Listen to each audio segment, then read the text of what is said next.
The sketches just weren't good enough. Something was missing. Something, the soul wasn't there. As I was designing the bat necklace, the Chiroptera necklace, it just didn't have what I wanted. And I wanted to create something that bat lovers, Chiroptera lovers would not just wear, but something they would love, they would fall in love with. And I needed something more, and the doubts were starting to seep in, like, maybe this is a bad idea, maybe it'll never work, you know? Um, but I kept pushing. I kept fighting and trying to figure it out. My name's Alex Reynolds, and I'm the founder of Charming Quail Jewelry Design, the designer. And this is the story of how I developed the bat necklace, the Chiroptera necklace. The missing piece.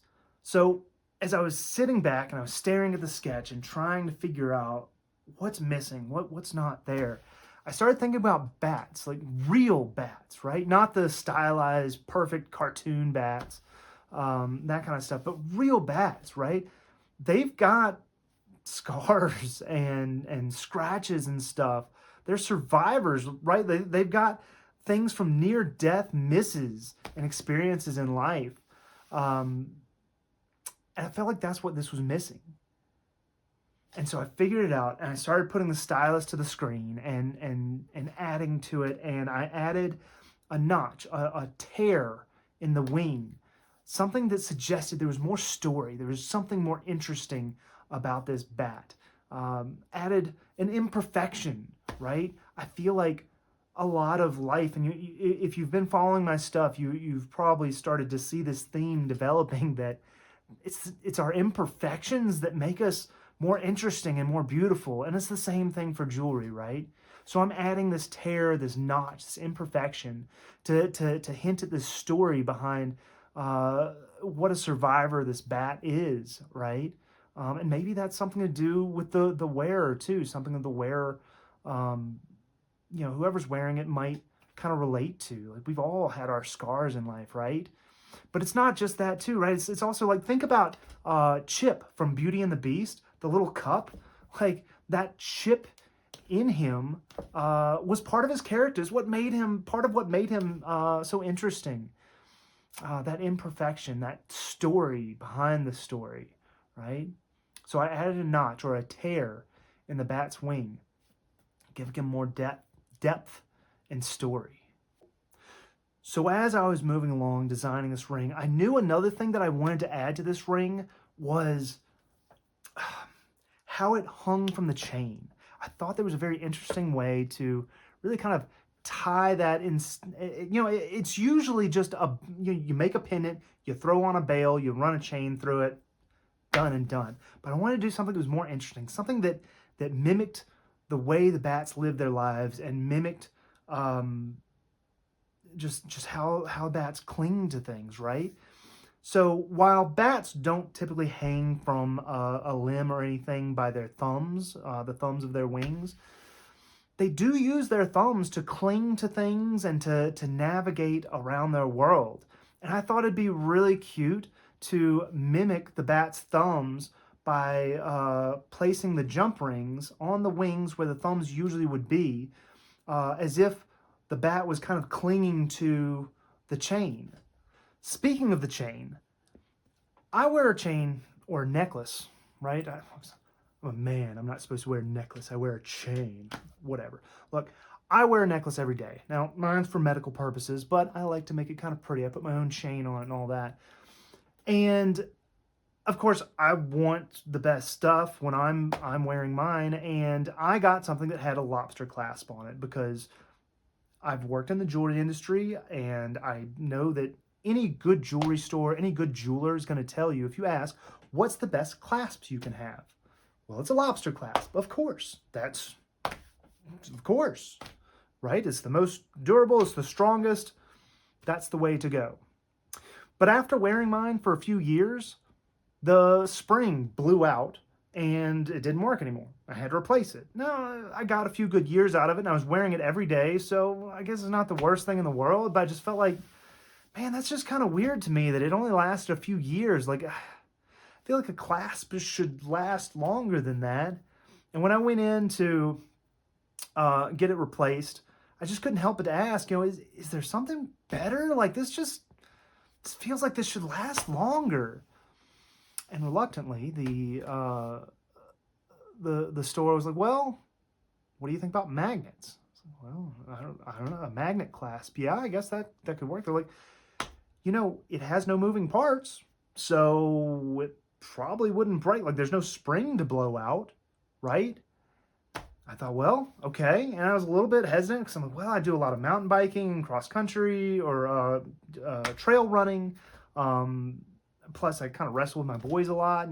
They're young, they love to wrestle. But I thought, why not give it a try? And I thought it was so funny. It's like, okay, well, what do I owe you for this? They're like, you know what? Just take it. We've had this thing for years, and nobody's wanted it, which was true. I started thinking about that. I used to work there selling jewelry, and I'd offered it to a few people too, and nobody seemed to really take it. It seemed like it was just this discomfort with something that they weren't familiar with, right? They just weren't familiar with magnets, a magnetic clasp, right? But look at this. Like, first of all, a lobster clasp, think about how fiddly it is. Like, trying to hook it behind your back. And I guess if you're smart, you move it around front and do it. But I've never done that before. Like, I always did it behind my back, even though I knew that trick. But this magnet clasp, like, this is what I'm wearing every day, right? And look, do you see how easy that is to clasp and unclasp? Like, it's freaking brilliant.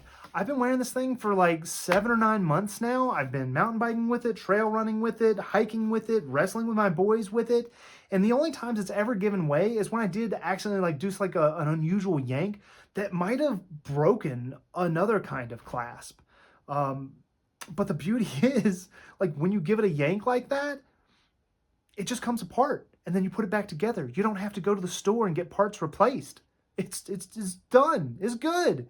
It's easier to use. It has no moving parts. And if it comes apart, you put it back together and you're good to go. Now, one of the interesting things I've learned about this is that, now, usually when I design necklaces, I would put a lobster clasp on it, and then I'd put 2 jump rings attaching it to the chain, and I'd leave them open at the end. Like, they would meet, but they wouldn't be soldered together. So if you did yank it, the thing that you would break would more likely be the jump ring that is really cheap and easy to replace versus it being the lobster clasp itself that might break and be more expensive and difficult to replace.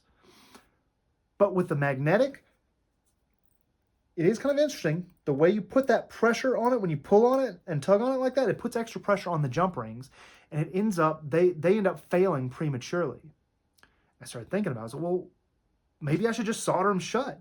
There's supposed to be this built-in fail-safe, but you don't need that with the magnetic necklace because it just comes apart if it gets yanked, and then you put it back together. So I've done that, and it's been great. The jump rings last just fine, and the yanks don't cause any problems. Now, the next thing that I was trying to work my way through is as I was designing the necklace, I originally started with yellow gold, 18 karat yellow gold, and put like some diamonds in the wings and stuff like that. And I thought it was a really neat look, but it was also sort of the first idea that came to my mind. And as I started thinking more about this design and this Victorian thing, as it started to develop, right? And I wanted to do this Victorian era style, the yellow gold just didn't feel like a really good fit. And so then I started thinking, well, maybe I'll do it in sterling silver. That'd be pretty cool. And that seems like that would sort of fit this sort of the vampire theme that really inspired it, right? And it would fit that Victorian era a little bit better. But the more I thought about that, the more I thought, sterling silver doesn't have a reputation for holding up for a long time. And I want to be building stuff that people can fall in love with and carry with them through the rest of their lives and pass down to their grandkids. And sterling silver wasn't the metal for that. So I just decided to switch over to 14 karat white gold. Because 14 karat white gold in general is intended to be a lifelong metal. It's easy to repair, and it holds up.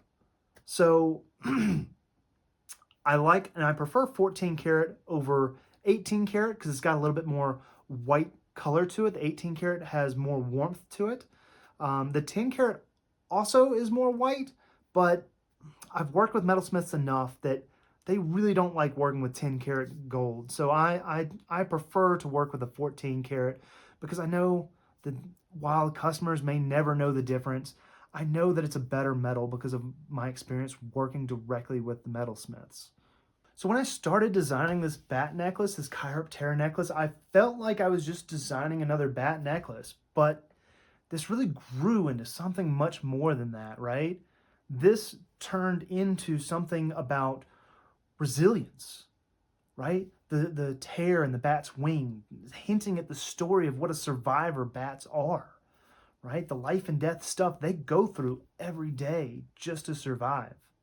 It's about the authenticity, right? Incorporating biomimicry of the thumbs and the wings that cling to the chain, the way they kind of cling to their environment and navigate around the environment, right? It's about challenging the norms instead of going with the clasp that everybody in this very traditional industry says is the best, is the strongest.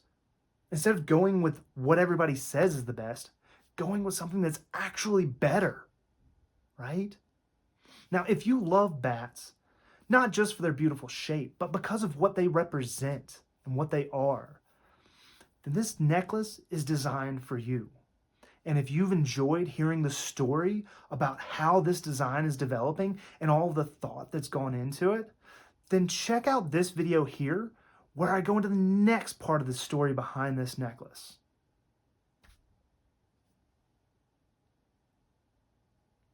And the button keeps disappearing. Where does it go?